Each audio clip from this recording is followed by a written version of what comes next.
Hola a todos, yo soy Chio. Algunos de ustedes me conocen como Chioco Crispies. Sí, como el cereal, pero sin peligro que me demanden por derechos de autor. Hoy 10 de octubre es el Día Mundial de la Salud Mental y les pregunté por mi Instagram de qué querían que hablara. Y la mayoría de ustedes votó por ansiedad, así que de eso vamos a hablar hoy.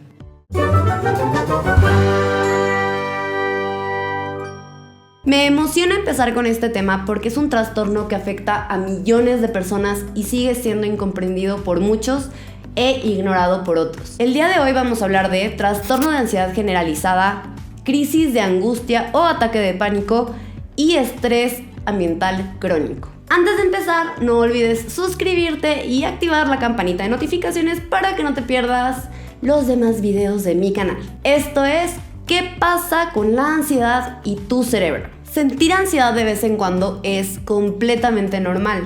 El miedo es una reacción adaptativa de nuestro organismo que nos permite protegernos y detectar peligros reales.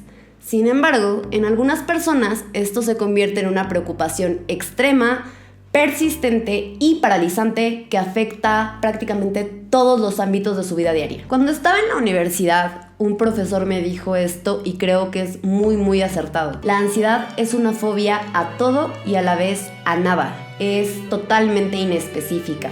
No se relaciona a un estímulo o a una situación en particular, pero provoca una inquietud e intranquilidad a peligros realmente intangibles. Para poder explicarles esto de la mejor manera, voy a tomar en cuenta los criterios del Manual Diagnóstico y Estadístico de Trastornos Mentales, el DSM-5, y la Clasificación Internacional de Enfermedades de la Organización Mundial de la Salud, CIE-10. No se preocupen, no les voy a leer todo el manual, solo les voy a platicar de los síntomas más frecuentes y de algunos criterios que me parecen importantes para diferenciarla de otras enfermedades, para que no se me espanten los psiquiatras que anden por ahí de que estoy profanando sus manuales. El trastorno de ansiedad generalizada, valga la redundancia, es ansiedad y preocupación excesiva y difícil de controlar que se presenta por la mayor parte de los días durante varias semanas. Esto afecta el ámbito laboral, social, familiar y otras áreas importantes en la vida del individuo. Esto va normalmente acompañado de inquietud, dificultad para concentrarse o mantener la mente en blanco, una sensación de estar atrapado o de tener los nervios de punta, dificultad para dormirse o quedarse dormido, irritabilidad, aprensión y pensamientos recurrentes o presentimientos catastróficos. Por ejemplo, que la persona o un ser querido pueda sufrir un accidente, enfermarse o incluso morir. Otros síntomas frecuentes son fatiga, tensión muscular, dolor de cabeza, temblores, dolor de estómago, palpitaciones, mareos y sudoración, incluso cuando no se está haciendo nada, o sea, estando sentadito en estado vegetativo. Es muy importante asegurarse que estas alteraciones no sean efecto directo de una sustancia, por ejemplo, cocaína, porque claro que te va a dar todo esto, o de otra enfermedad, como en este caso el hipertiroidismo. También es importante que nos explique mejor por otra enfermedad mental. Por ejemplo, a todos los que vivimos el terremoto en la Ciudad de México, escuchamos la alerta sísmica, nos va a dar todo esto. No mames. No mames, Sonia. Esto está más relacionado a trastorno de estrés postraumático que a trastorno de ansiedad.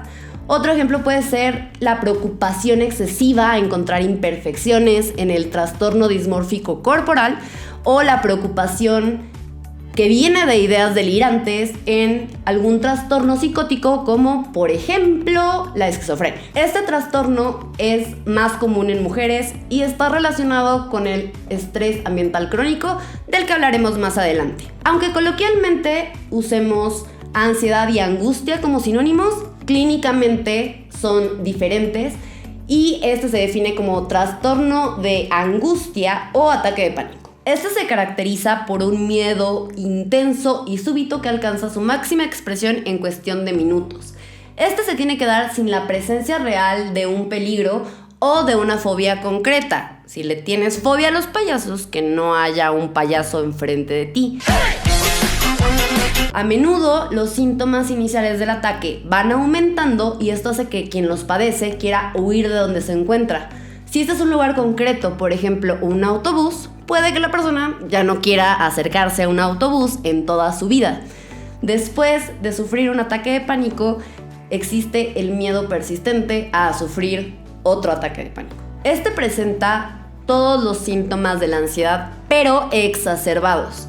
Y además viene acompañado de escalofríos, entumecimiento u hormigueo en alguna parte del cuerpo, sensación de irrealidad y despersonalización, es decir, como que no estás en tu propio cuerpo, como si vieras todo en un sueño o en una película, y miedo a volverte loco, perder el control o miedo a morir. Como en el trastorno anterior, debemos asegurarnos de que los síntomas no sean causados por el efecto de una sustancia. De nuevo, la cocaína, por favor amigos, no le entren a la cocaína, o de otra enfermedad como un padecimiento cardíaco. También hay que ver que no se puede explicar mejor por la existencia de otra enfermedad mental.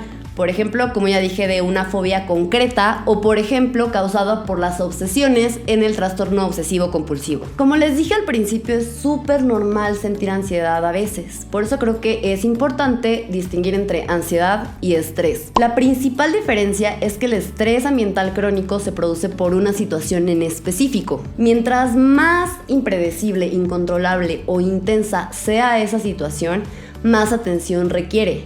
La atención no es constante y tiende a reducirse después de un periodo de atención prolongada, por lo que si esta demanda se mantiene, podemos llegar a una sobrecarga. El tener el control o poseer una solución que vaya a modificar la situación reduce el estrés, pero a veces al intentar dominar la situación, nuestros recursos se ven superados.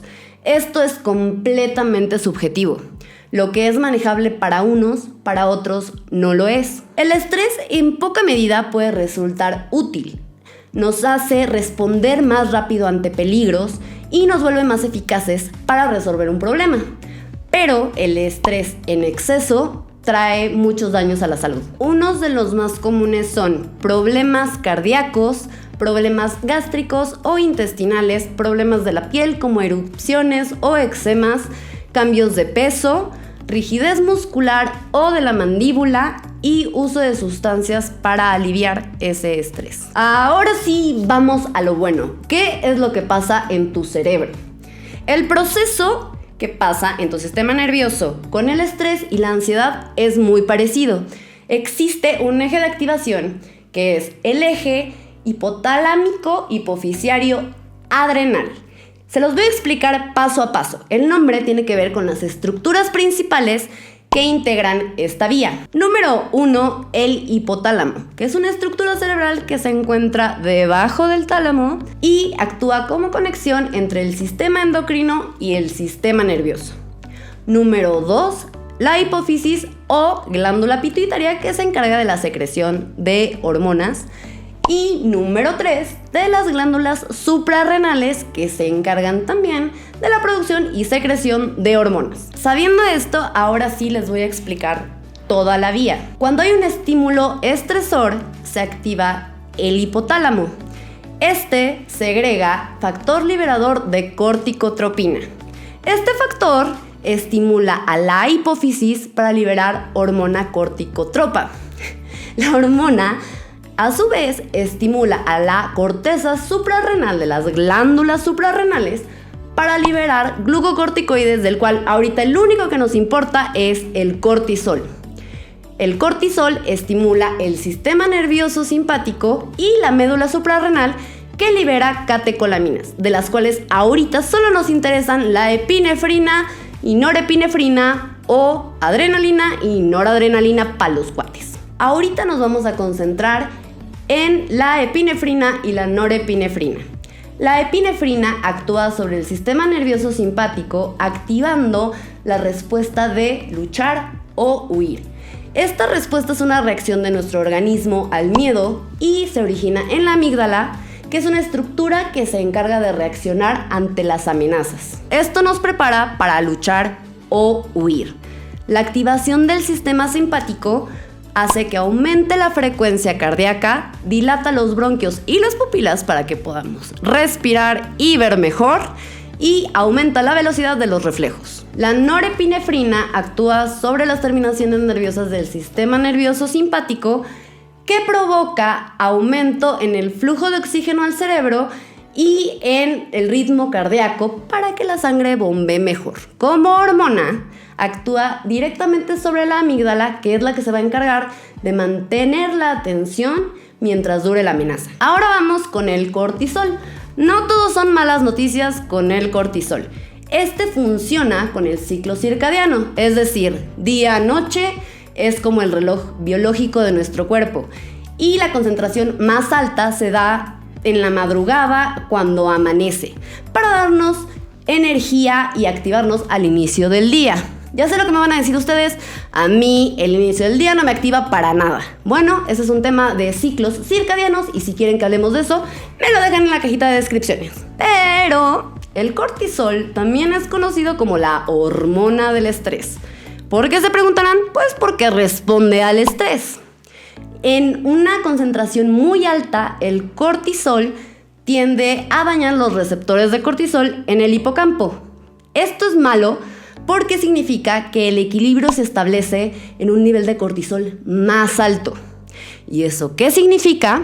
Bueno, el cortisol es tóxico para las neuronas del hipocampo, y el hipocampo es una de las estructuras más importantes relacionadas a la memoria, y en este caso también se encarga de evaluar el grado de amenaza conforme a experiencias previas. Si se dañan, ya se imaginarán lo que pasa. Se ha visto incluso en mujeres que pasan por mucho estrés durante el embarazo que el cortisol también afecta al feto y afecta su correcto desarrollo del hipocampo, lo que a largo plazo se traduce en problemas de memoria y aprendizaje en el bebecito. Es también importante mencionar la relación que tienen el hipocampo con la amígdala. Estos tienen una conexión directa y hacen que la amígdala le aporte significado afectivo a los recuerdos que se tienen en el hipocampo. Esto los hace más duraderos y por lo tanto, si están asociados a algo aversivo, a un miedo, se van a consolidar y lo vas a recordar. Ahora vamos a hablar de una de mis estructuras favoritas del cerebro, que es la corteza prefrontal. Esta se encarga de la toma de decisiones y la evaluación de las consecuencias de nuestros actos. Aquí vamos a hablar de dos partes de la corteza prefrontal. Una, la corteza prefrontal ventromedial. Esta se encarga de evaluar la amenaza y darle un stop rotundo a la amígdala. Esto quiere decir que cuando tu amígdala se prende, dice peligro, peligro, peligro, peligro. Puede ser, por ejemplo, que tú estés en el cine y veas un tigre. Tu amígdala va a gritar peligro, peligro, peligro. Y tu corteza prefrontal ventromedial le va a decir, amigo, relájate, es solo una película. Y número 2, la corteza prefrontal orbitofrontal. Esta tiene una conexión directa con la amígdala y se encarga de la respuesta al entorno. Esto quiere decir que la corteza orbitofrontal le dice a la amígdala, please, no salgas corriendo del cine, no pasa nada, quédate sentadito, todo va a estar bien. Sabiendo esto, se podrán imaginar que las personas que padecen ansiedad tienen daños en estas estructuras.